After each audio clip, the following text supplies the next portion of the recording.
you're having like a career year in almost every category. You talked about like at one point you're starting, you're not starting, you're back to starting. To stick with it.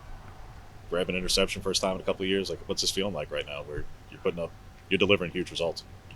It's a great feeling, you know. Like I prepare for this. You know what I'm saying? I go in every week, every practice, fall camp, spring ball, all season, just trying to attack and just be better than what I was last year, be better than what I was last game, and just trying to just build on top of my standard every week. And it's just it's just that's what's been going on. Just I prepare, I worked hard, and it's just everything's just going my way right now. I guess you could say.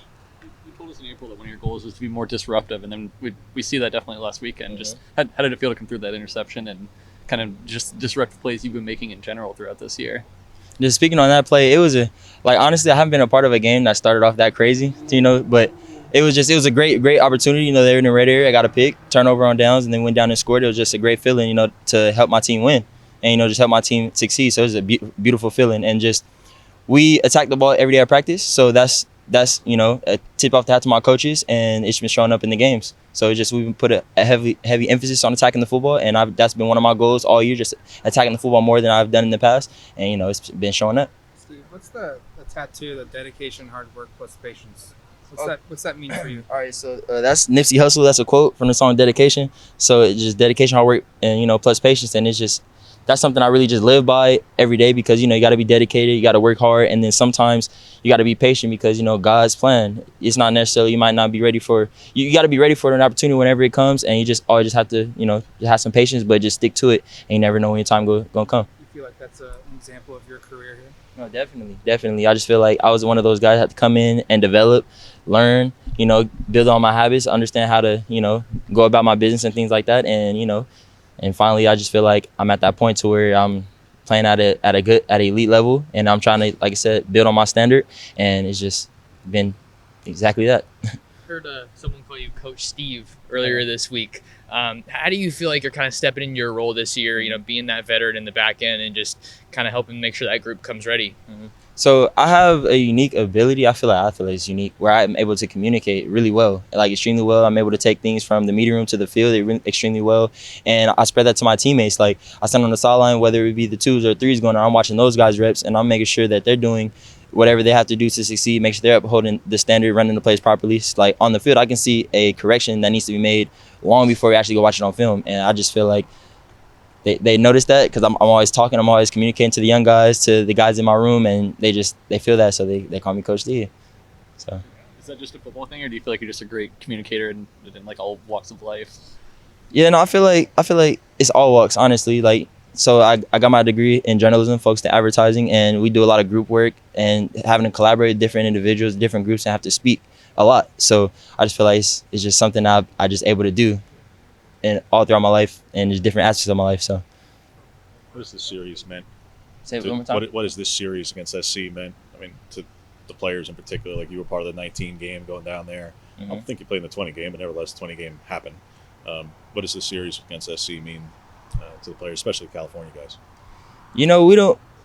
Me personally, I don't like making the game bigger than what it is. It's the biggest game because it's the next game. I don't really think on like the series and things like that. And I'm not saying no respect for the team or anything like that. I respect that team highly. They're a great football team. But like I said, we're really just focused on us and playing to our standards. So whoever the opponent may be, that's what we're focused on that week. So I don't really think too far back on how much the series and things like that. So looking at this group, Steve, it's you got Taisheem and Evan. How would you describe the identity of that safety group? What kind of makes it special? Makes it special. I say a lot of veterans back there. A lot of guys that played a lot of football, a lot of playmakers, great communicators, work well together. We hang out, we talk, we have fun with each other. So I'll just say just band of brothers, really. You guys have hardly left the field as long as PA has been away from the team. It's been mostly you, Taisheem, and Evan. Just what do you think goes into the endurance to play like 60, 70 snaps a game? Starts to practice, running to the ball, running from transition from different drill to different drill, just making sure you're giving effort in everything you do. So then, and along with special teams, because we all play a lot of special teams as well, and just starts at practice. And then, so from practice, building that endurance, and you're able to do it in the game. Because in the game, you do have those TV timeouts, you get the wait on the sideline while offense is out there, or at practice, we don't get that. It's constantly go, go, go, go, go. So What makes their offense challenging, starting with Caleb, but the receiving core just everything that you have to prepare for in your position in the back end. They have a lot of elite players. They have really good skill players, from the receivers, the slots, the outsides, the running backs, and then they got the quarterback that's leading it there, and they have a lot of elite players, a lot of great players, a lot of guys that got recruited to come here, but didn't end up coming here, and they have a lot of great players, and we got to account for all that. So, like I said, they're really explosive offense, and we got to make sure you look out for them. Is there anybody with the receivers who've given you guys a really good scout team look this week? Chris Hudson. I mean, I'm not gonna say Chris Hudson got lost in the shuffle or anything like that, but he's been on the scout team and he's been giving us a great look. And like I said, he was our full-time starter last year, but his role kind of switched. And like I said, he's been helping the defense out because he's giving us a great look on the scout team side of the ball. So definitely Chris Hudson. Who is he been playing the role of this week, or is he just doing multiple? I think he's kind of all over the place. Coach said earlier in practice this week that they were going to ask you DBs to cover receivers against the scout team up to 10 seconds at a time to kind of account for SU's ability to ad-lib. How's that been going? It's been going great. They've been giving us a great look. My guy Brock, he's getting scrambling like crazy. All like I said, Chris Hudson, Poochie, we call him Poochie. The guys out there just scrambling around, running all over the field, and we got to make sure we scramble in plastic because that's what they do. Jamal was telling us just how important Jeffrey is, and pre-snap, and knowing that the scout and knowing what's going to come. Can you just speak to just what his role has been to get you guys all lined up and his leadership there?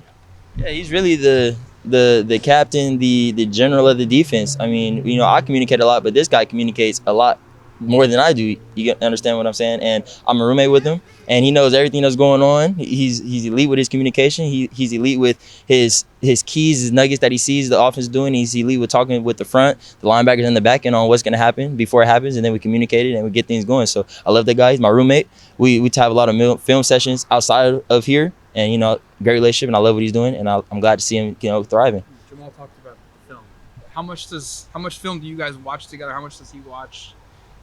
Each week preparing. We watch all the games. We scout the teams as if we're coaches, and we're seeing what they do well, what their players are like. Then we talk to different situations: first, second down, third down. Got to have situations. In the fringe coming out. We talk about all these different scenarios amongst each other, not without our coach, because like I said, we're the ones playing at the end of the day. So we got to be elite, and we have aspirations to play in the NFL. So we got to do all these film sessions at an elite level as if we're NFL players, because that's what we strive to be. So. Do you have any aspirations of whenever your career is done playing, coaching? It's so many people that ask me that all the time. I really don't have an answer for you right this second. Coach Lanning always says, "Hey, when you're ready, it's a spot for you." But so like I said, I don't know right this second. I wouldn't mind it, but like I said, I don't know right this second. Steve, you got to play with some really good safeties during your time here. Vaughn and Verone. What did you kind of take from their game that is valuable to you and trying to apply it to now? So thinking about Javon, he was really intelligent and he was very disruptive as far as attacking the football. So those are two things I really try to take from him.